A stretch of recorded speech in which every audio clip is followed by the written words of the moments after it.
今天这台35过来保养，然后说车子有一个异响。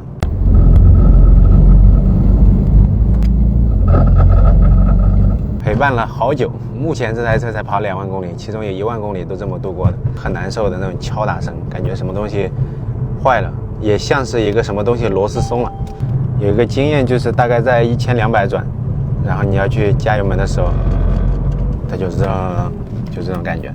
车主说，如果是在这个转速区间持续的话，它会出现不会停的，就这样一直的响。正好看到车主了，放心交给我吧，拜拜。我们回去检查一下什么问题。这问题有点多啊，这个排气吊钩掉了，这里太靠后了，挤扁掉了，卡箍没有上到位，这个螺丝有点别致啊，这个造型，这个地方也太靠后了，尾骨已经顶到底，撞到这个隔热板上了。排气管子跟尾喉基本1个毫米的间隙，稍微颠簸一下，当啷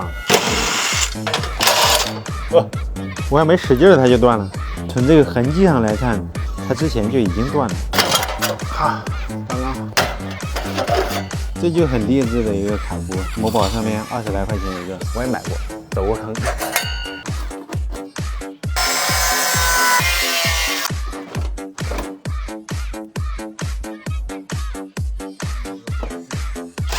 我刚发现这个传感器也是个歪的，不过不影响用。压回去了，没有换，卡箍换的新的，这个强度很高，吊钩的位置也有一个很大的距离，差了多少？2指，这空间，吊钩的位置也标准，正直朝前微斜，尾喉间距1公分以上，试一下声音还在不在？6档、7档都踩到底了，它低转速的时候就不会响。